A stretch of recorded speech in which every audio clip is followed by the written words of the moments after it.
दिल्ली के लोधी एस्टेट के सरकारी बंगले में चली है गोली। सीआरपीएफ के सब इंस्पेक्टर ने इंस्पेक्टर की हत्या की, फिर गोली मारकर आत्महत्या।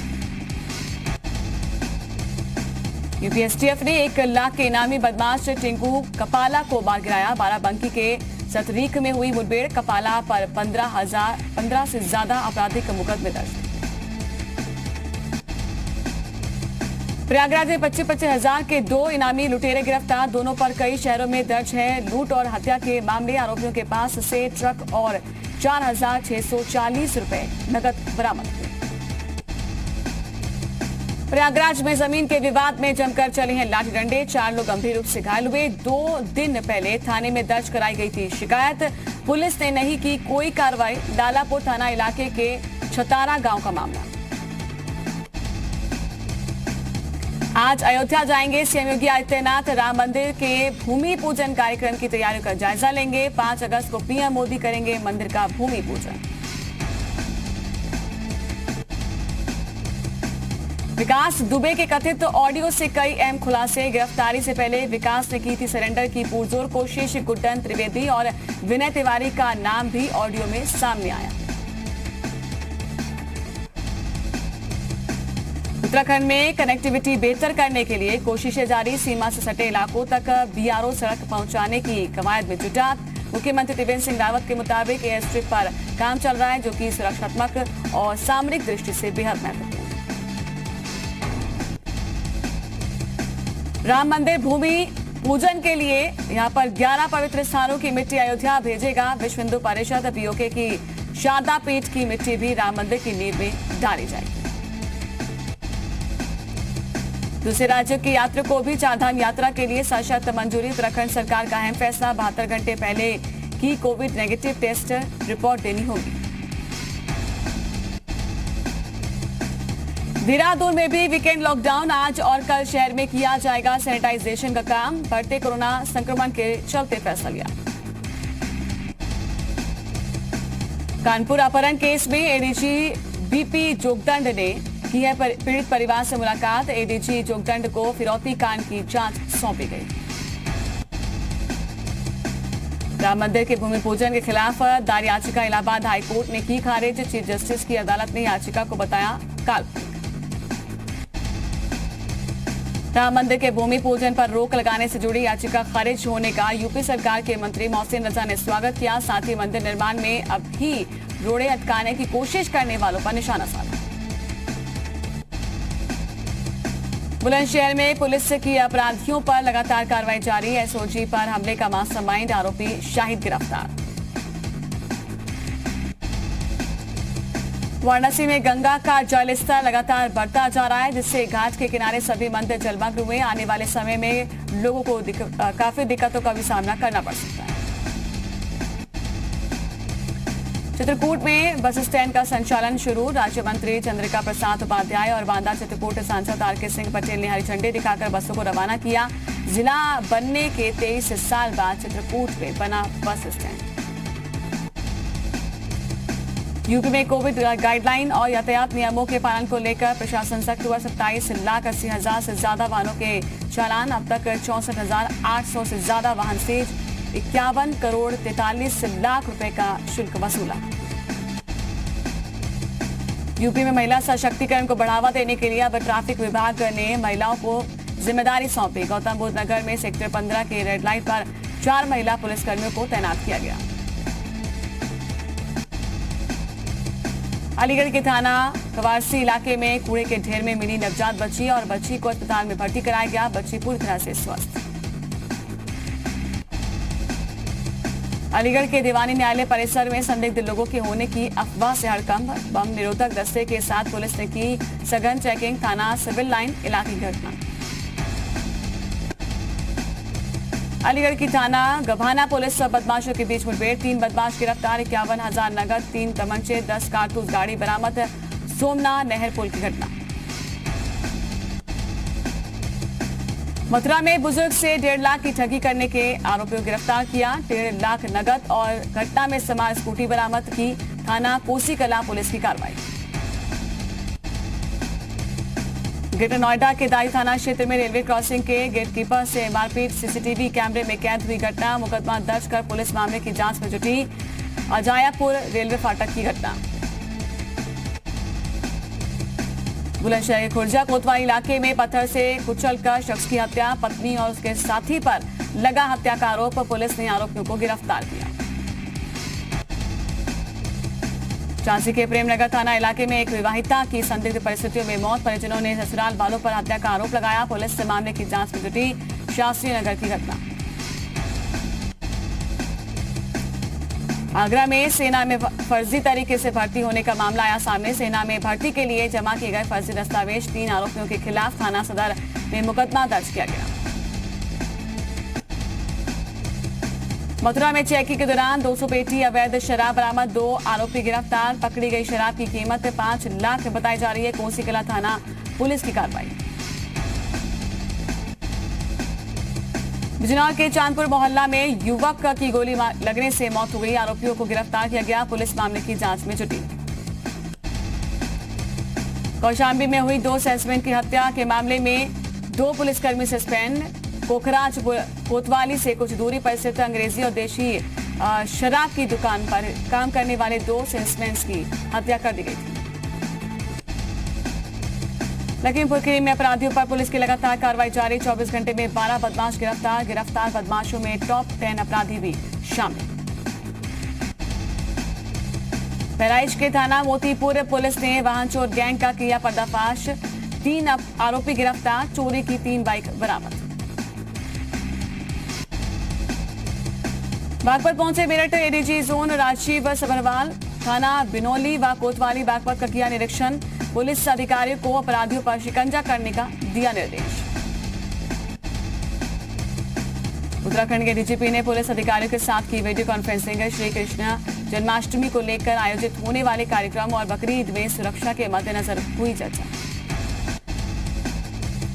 उधम सिंह नगर के खटीवा तहसील इलाके में चीतल के शिकार का मामला। वन विभाग की टीम ने एक आरोपी को गिरफ्तार किया। 3 आरोपी मौके से फरार हुए। सुरई वन रेंज का मामला। उत्तराखंड में पंचायतों को 143.5 करोड़ की धनराशि ट्रांसफर। पीएफएमएस के माध्यम से 15वें वित्त आयोग की धनराशि जारी की गई। सीएम त्रिवेंद्र सिंह रावत की मौजूदगी में धनराशि ट्रांसफर की गई। हरिद्वार के थाना पथरी इलाके में कच्ची शराब की बड़ी खेप पकड़ी गई। आबकारी विभाग ने लगभग 1500 किलो लहन और 30 लीटर शराब और शराब बनाने के अन्य उपकरण बरामद किए। उत्तराखंड कांग्रेस में 2022 चुनाव को लेकर उलझन। नेतृत्व को लेकर आपस में उलझे कांग्रेस नेता। हरीश रावत के बयान ने बढ़ाई कांग्रेस नेताओं की बेचैनी। हरीश रावत ने कहा था कि 2022 में कांग्रेस की सरकार लाकर करूंगा पश्चाताप। कोरोना के गंभीर मरीजों के इलाज के लिए हल्द्वानी के सुशीला तिवारी अस्पताल में प्लाज्मा थेरेपी की शुरुआत। आईसीएमआर से इजाजत मिलने के बाद अस्पताल में भर्ती कोविड-19 के गंभीर मरीजों का प्लाज्मा थेरेपी के जरिए इलाज शुरू। राजस्थान के राज्यपाल ने गहलोत सरकार के वो सवालों की लिस्ट भेजी है। पूछा, जब बहुमत है तो विधानसभा सत्र बुलाकर प्रोटेस्ट की जरूरत क्यों? मुख्यमंत्री आवास पर हुई कैबिनेट बैठक। बीजेपी का आरोप, राजस्थान एसओजी चीफ और गहलोत परिवार में व्यापारिक रिश्ते। कांग्रेस ने 800 करोड़ के संजीवनी घोटाले में केंद्रीय मंत्री गजेंद्र सिंह का इस्तीफा मांगा। सीमा विवाद पर भारत और चीन के बीच कल कूटनीतिक स्तर पर की बातचीत हुई और वहीं पर बातचीत में दोनों देशों ने वास्तविक नियंत्रण रेखा पर हालात की समीक्षा की। भारत और चीन के बीच कूटनीतिक स्तर की बातचीत में दोनों देशों ने सैनिकों की पूरी तरह से वापसी पर सहमति जताई। शांति बहाली को जरूरी बताया। चीन अब अपने वेस्टर्न थिएटर के कमांडर को बदलने की तैयारी कर रहा है। मौजूदा लेफ्टिनेंट जनरल की जगह लेफ्टिनेंट जनरल ल्यू जेनली को चीन सेना के वेस्टर्न थिएटर के कमांड मिल सकती है, जो कि ने ही हाल ही में लद्दाख की गलवान घाटी में भारतीय सैनिकों पर हमले की योजना बनाई थी। सेना की कमांडर कॉन्फ्रेंस में चीन से लगी वास्तविक नियंत्रण रेखा के मौजूदा हालात पर चर्चा हुई है। देश की सुरक्षा हालत और वायुसेना के ऑपरेशन से जुड़ी तैयारियों को लेकर बैठक में परखा गया। बैठक में सीडीएस और तीनों सेना के प्रमुखों ने संबोधित किया। कांग्रेस सांसद राहुल गांधी ने कहा कि मोदी सरकार चीन को लेकर उनकी चेतावनी को लगातार अनदेखी कर रहे हैं। राहुल गांधी ने ट्विटर पर लिखा कि प्रधानमंत्री का 100% ध्यान सिर्फ अपनी छवि बनाने पर है। एक व्यक्ति की छवि राष्ट्रीय छवि का विकल्प नहीं। चीन ने अमेरिका के खिलाफ सख्त कदम उठाए हैं। चीन ने सिचुआन प्रांत में अमेरिका के वाणिज्यिक दूतावास को बंद करने का आदेश दिया है। इससे पहले अमेरिका ने ह्यूस्टन में चीन को अपने वाणिज्यिक दूतावास को बंद करने को कहा था। कांग्रेस आज बीजेपी के खिलाफ पूरे राजस्थान में धरना प्रदर्शन भी करेगी और इससे पहले कल राजस्थान के राजभवन में मुख्यमंत्री अशोक गहलोत गुट के विधायक 5 घंटे तक धरने पर बैठे रहे। इन्होंने हम होंगे कामयाब गाने से लेकर नारेबाजी की। जयपुर में कल देर शाम को मुख्यमंत्री आवास पर कैबिनेट की बैठक हुई। सूत्रों के मुताबिक इस दौरान 6 बिंदुओं पर चर्चा हुई और राज्यपाल के लिए प्रस्ताव तैयार किया। माना जा रहा है कि आज ये प्रस्ताव राज्यपाल को भेजा जाएगा। कांग्रेस प्रवक्ता पवन खेड़ा ने प्रेस कॉन्फ्रेंस कर बीजेपी पर सवाल उठाए हैं। उन्होंने कहा कि ऑपरेशन लोटस के लिए गजेंद्र सिंह कहां से पैसा ला रहे हैं। कांग्रेस ने प्रधानमंत्री ने पारदर्शिता की मांग की। राहुल गांधी ने बीजेपी पर राजस्थान में सरकार गिराने की साजिश का आरोप लगाया। राहुल ने ट्वीट किया है कि यह राजस्थान के 8 करोड़ लोगों का अपमान है। राज्यपाल महोदय विधानसभा सत्र बुलाएं। प्रधानमंत्री मोदी 27 जुलाई को नोएडा, कोलकाता और मुंबई में आईसीएमआर की नई लैब का उद्घाटन करेंगे। तीनों राज्यों के मुख्यमंत्री वीडियो कॉन्फ्रेंसिंग के जरिए जुड़ेंगे। सीएम योगी भी शामिल होंगे। देश में पिछले 24 घंटे में 34,602 लोग इलाज से ठीक हुए। भारत में अब तक कोरोना से 8,17,209 लोग ठीक हो चुके हैं। दिल्ली में कोरोना मरीजों के रिकवरी रेट बढ़कर 86% हुआ है। पिछले 24 घंटे में ठीक होने वालों की संख्या 1,866 रही। वहीं पर इस दौरान 32 लोगों की कोरोना से मौत हुई। असम में बाढ़ से अब तक 96 लोगों की मौत हुई। बिहार में भी बाढ़ ने ली है 10 लोगों की जान। दोनों राज्यों में कुल 37 लाख लोग प्रभावित हुए। असम में बाढ़ की स्थिति गंभीर बनी हुई है। राज्य के 27 लाख से ज्यादा लोग पानी से घिर गए हैं। वहीं पर काजीरंगा नेशनल पार्क में 123 पशुओं की मौत हो गई, जबकि 150 से ज्यादा जानवरों का रेस्क्यू किया गया। बिहार के 10 जिले बाढ़ से घिरे हुए हैं। राज्य के 7 लाख से ज्यादा लोग बाढ़ से प्रभावित हुए हैं। 10 लोगों की मौत। दरभंगा, समस्तीपुर और भागलपुर समेत सबसे ज्यादा प्रभावित इलाके राष्ट्रपति की ओर से राहत सामग्री भेजी गई। बिहार के गोपालगंज में सारंग बांध टूट गया और इस वजह से गंडक नदी का पानी फैलता ही जा रहा है और इलाके में 2 बांध टूट चुके हैं। आसपास के गांव में 3 से 4 फीट तक पानी जम गया है और लोगों के लिए राहत शिविर बनाए जा रहे हैं। बिहार में दरभंगा समस्तीपुर रेलखंड पर रेल यातायात बंद कर दिया गया है। बागमती नदी पर बने पुल के गाटर को पानी ने छू लिया। वहीं पर पानी घुटने के बाद अब यहां पर घुसने के बाद पुल की जांच की जाएगी और फिर ट्रेनें शुरू होंगी। नेपाल के चितवन में बाढ़ से लोगों के घर बुरी तरह से बर्बाद हो चुके हैं। पानी के तेज बहाव के बीच मंदिर डूब गए हैं और पानी के बीच सिर्फ मंदिर के शिखर दिखाई दे रहे हैं। लोगों के घरों का सामान भी इस पानी में बह चुका है। मध्य प्रदेश के छिंदवाड़ा में पानी के तेज बहाव के बीच यहाँ पर 2 लड़कियां फंसी नजर आई और सेल्फी लेने के लिए नदी के बीच पहुंची थी। तभी बहाव अचानक से बढ़ गया। पुलिस और प्रशासन ने रस्सी की मदद से रेस्क्यू किया। राजस्थान के बीकानेर में सवारियों से भरी बस का आधा हिस्सा पानी में डूब गया। तेज बारिश के बाद से रेलवे अंडरब्रिज में पानी भर गया था और एक निजी बस ड्राइवर ने सवारियों की जान जोखिम में डाल दी। प्रशासन ने मौके पर पहुंचकर सवारियों को बाहर निकाला। बांग्लादेश के कई इलाकों में बाढ़ से स्थिति काफी खराब हो चुकी है। राजधानी ढाका से 65 किलोमीटर दूरी पर गांव में एक जगह से दूसरी जगह जाने के लिए नाव का सहारा लेना पड़ रहा है। सुशांत सिंह राजपूत सुसाइड केस में मुंबई पुलिस को निदेशक रूबी जाफरी ने बताया कि वो रिया चक्रवर्ती और सुशांत के साथ एक फिल्म बनाने जा रहे थे और रूमी को सुशांत के डिप्रेशन की जानकारी थी, लेकिन इसकी वजह के बारे में नहीं पता था। अभिनेत्री कंगना रनौत ने अपने एक वकील के जरिए मुंबई पुलिस से संपर्क किया। कहा कि वो अभी मनाली में है, मुंबई पुलिस को बयान देने के लिए मनाली आना होगा। वहीं पर अब फिर वो ईमेल से अपने जवाब भेजने को तैयार है।